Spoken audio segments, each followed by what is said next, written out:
दोस्तों, इस कहानी से बहुत अच्छी सीख मिलेगी। एक बार जरूर सुने। एक राजा ब्राह्मणों को लंगर में महल के आंगन में भोजन करा रहा था। राजा का रसोइया खुले आंगन में भोजन पका रहा था। उसी समय एक चील अपने पंजे में एक जिंदा सांप को लेकर राजा के महल के ऊपर से गुजरी। तब पंजों में दबे सांप ने अपनी आत्मरक्षा में चील से बचने के लिए अपने फन से जहर निकाला। तब रसोइया जो लंगर ब्राह्मणों के लिए पका रहा था, उस लंगर में सांप के मुख से निकली जहर की कुछ बूंदें खाने में गिर गई। किसी को कुछ पता नहीं चला। फलस्वरूप वह ब्राह्मण जो भोजन करने आए थे उन सब की जहरीला खाना खाते ही मौत हो गई। अब जब राजा को सारे ब्राह्मणों की मृत्यु का पता चला तो ब्रह्म हत्या होने से उसे बहुत दुख हुआ। ऐसे में अब ऊपर बैठे यमराज के लिए भी ये फैसला लेना मुश्किल हो गया कि इस पाप कर्म का फल किसके खाते में जाएगा। एक राजा जिसको पता ही नहीं था कि खाना जहरीला हो गया है, या दो रसोइया जिसको पता ही नहीं था कि खाना बनाते समय वह जहरीला हो गया है, या तीन वह चील जो जहरीला सांप लिए राजा के ऊपर से गुजरी, या चार वह सांप जिसने अपनी आत्मरक्षा में जहर निकाला। बहुत दिनों तक यह मामला यमराज की फाइल में अटका रहा। फिर कुछ समय बाद कुछ ब्राह्मण राजा से मिलने उस राज्य में आए और उन्होंने किसी महिला से महल का रास्ता पूछा।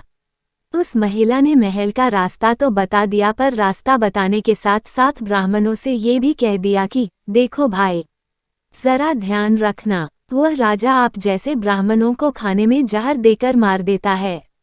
बस जैसे ही उस महिला ने ये शब्द कहे, उसी समय यमराज ने फैसला ले लिया कि उन मृत ब्राह्मणों की मृत्यु के पाप का फल इस महिला के खाते में जाएगा और इसे उस पाप का फल भुगतना होगा।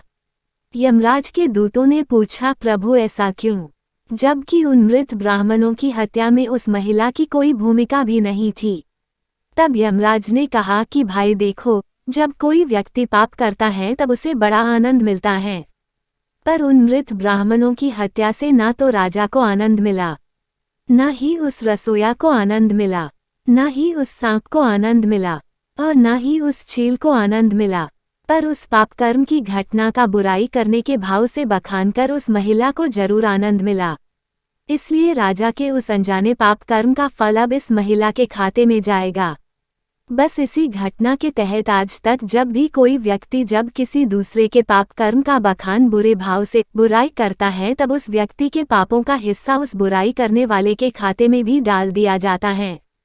अक्सर हम जीवन में सोचते हैं कि हमने जीवन में ऐसा कोई पाप नहीं किया, फिर भी हमारे जीवन में इतना कष्ट क्यों आया। ये कष्ट और कहीं से नहीं, बल्कि लोगों की बुराई करने के कारण उनके पाप कर्मों से आया होता है, जो बुराई करते ही हमारे खाते में ट्रांसफर हो जाता है।